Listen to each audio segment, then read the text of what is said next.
മൂകാംബികയിൽ നിന്നും കുടജാദ്രിയിലേക്കുള്ള യാത്രയിലാണ്. മനോഹരമായ കാനനപാതയാണ്. നെട്ടൂർ എന്ന് പറയുന്ന സ്ഥലമാണ്.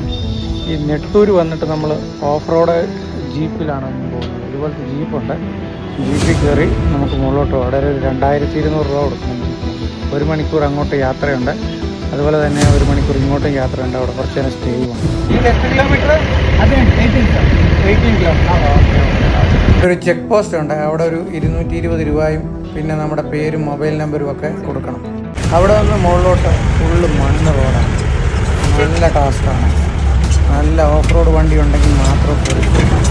ഇവിടെ ഏതാണ്ട് 52 ട്രിപ്പുകളുണ്ട് ഇങ്ങനെ ട്രിപ്പ് നടത്തുന്നത്. 4 മണി വരെ ട്രിപ്പിന് അലൗഡ് ഉള്ളൂ. അപ്പോൾ നമുക്ക് 4 മണിക്ക് മുമ്പ് ഇവിടെ കയറുന്ന രീതിയിൽ ഇങ്ങോട്ട് വരാൻ പറ്റുകയുള്ളൂ. അതിനുശേഷം പിന്നെ കടത്തി വിടത്തില്ല. നല്ല പാറയുടെ മുകളിൽ കൂടെ ആൾക്കാർ കയറുന്നത്. ഇവിടെ എല്ലാം നല്ല രീതിയിൽ ഇരുമ്പയിലുള്ള സ്ഥലമാണ്. ಸ್ವಲ್ಪ ಆಗಿರೋದ್ರಿಂದ ಕಾಣೋದಿಲ್ಲ. ಇದೆಲ್ಲ ಕರ್ಕೊಳ್ಬೋದು ಕಾಣುತ್ತೆ ಊರ. ಉಡುಪಿ ಡಿಸ್ಟ್ರಿಕ್ಟ್. ಉಡುಪಿ ಡಿಸ್ಟ್ರಿಕ್ಟ್ ಆಚೆಯಿಂದ ಕೊಲ್ಲೂರಿನ ಮುಂದೆ. ಕೊಲ್ಲೂರು ಈ ಬೆಟ್ಟದ ಕೆಳಗಡೆ ಕೊಲ್ಲೂರು. Okay okay. ಆ ಬೆಟ್ಟ ದೇವಸ್ಥಾನ ಇದ್ರೆ ಕಾಣುತ್ತಲ್ಲ ಬೆಟ್ಟ, ಇದೇ ಬೆಟ್ಟ. ಇದೆಲ್ಲ Shivamogga district. Shivamogga. Jeep driver അവിടെ നിർത്തി ഓരോ ഡീറ്റെയിൽസും പറഞ്ഞു തന്നാണ് മുകളിലോട്ട് കയറി പോകുന്നത്. പുല്ലെല്ലാം ഇങ്ങനെ കരിഞ്ഞു കിടക്കുവാണ്. മഴക്കാലത്ത് വന്നാൽ നല്ല പച്ചപ്പനി. പക്ഷേ മഴക്കാലത്ത് കയറി വരിക എന്ന് പറയാൻ ഭയങ്കര ഡേഞ്ചറാണ്.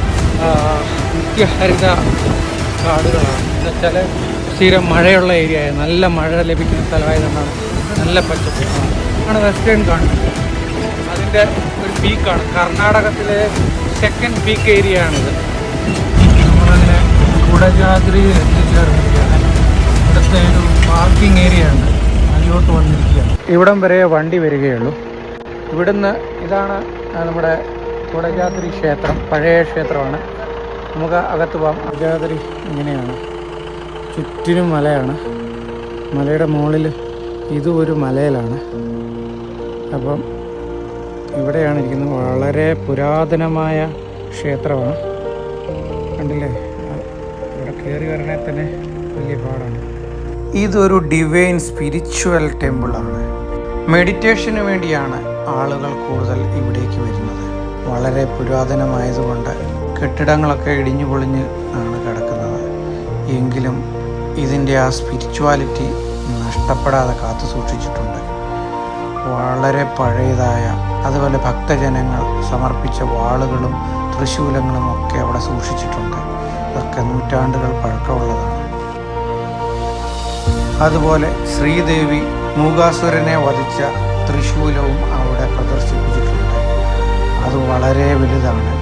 2400 വർഷം ഇതിഹാസമുള്ള ഈ തൃശൂലത്തിന് 32 അടി ഉയരമുണ്ട്. അതിനോട് ചേർന്നിരിക്കുന്ന അമ്പലത്തിൽ നമുക്ക് പ്രാർത്ഥനകളൊക്കെ അർപ്പിക്കാൻ വേണ്ടി അതിൻ്റെ കാർമ്മികരൊക്കെയുണ്ട്. കൂടാതെ ഒരു നാഗ ടെമ്പിളും ഉണ്ട്. അതിലെ നാഗദേവതയാണ് പ്രതിഷ്ഠ. അതിനു മുകളിലായിട്ട് വരുന്ന സഞ്ചാരികൾക്ക് റെസ്റ്റ് ചെയ്യാൻ വേണ്ടി ഒരു റൂമൊക്കെയുണ്ട്. പിന്നെയും കയറി ചെല്ലുമ്പോൾ അവിടെ നമുക്ക് വെള്ളത്തിൻ്റെ ഉറവയൊക്കെ കാണാം. അതുകൂടാതെ മുന്നോട്ട് ചെല്ലുമ്പോൾ അവിടെയുമുണ്ട് ഒരു അമ്പലം. അവിടെയും നമുക്ക് വേണ്ടി പ്രാർത്ഥിക്കാനും ഒക്കെ ആളിരിപ്പുണ്ട്. താഴെ കാണുന്ന ഈ കെട്ടിടം ഇവിടുത്തെ അന്തേവാസികൾ താമസിക്കുന്നത്. കൂടാതെ ഈ അമ്പലത്തിൻ്റെ സൈഡിൽ കൂടി ഒരു അരുവി ഒഴുകി പോകുന്നുണ്ട്. നല്ല ശുദ്ധമായ ജലം മുകളിൽ നിന്ന് ഒഴുകി വരുന്നതാണ്. ഇതാണ് ഇവിടുത്തെ കുളത്തിലേക്കും അതുപോലെ തന്നെ ഇവിടുത്തെ കുളിക്കാനും കുടിക്കാനും ഒക്കെയുള്ള ആവശ്യത്തിന് വേണ്ടി ഉപയോഗിക്കുന്നത്. കുളത്തിലാണെങ്കിൽ ധാരാളം മത്സ്യങ്ങളുണ്ട്. മത്സ്യങ്ങൾ ഇങ്ങനെ ഒന്നിനു പുറകെ ഒന്നായിട്ട് പോകുന്നത് നമുക്ക് കാണാൻ സാധിക്കും. അത് അരുവി ഇങ്ങനെ വന്ന് ഈ കുളത്തിലൂടെ കയറി സ്പിൽ ഓവറായിട്ടാണ് പുറത്തോട്ട് പോകുന്നത്. പിന്നെയും മുകളിലോട്ട് കടന്നു ചെന്ന് കഴിഞ്ഞാൽ കാട്ടിൽ കൂടെയുള്ള പാതയുണ്ട്. ഭയങ്കര അപകടം പിടിച്ച പാതയാണ്. സൂക്ഷിച്ച് വേണം അതുവഴി കടന്നു പോകാൻ. അതിൻ്റെ മുകളിലോട്ട് കുറച്ച് ദൂരം സഞ്ചരിച്ചു കഴിഞ്ഞാൽ ആദി ശങ്കരാചാര്യരുടെ ഒരു ടെമ്പിളുണ്ട് അവിടെ. അതിൻ്റെ വിശേഷങ്ങൾ അടുത്ത വീഡിയോയിൽ കാണാം.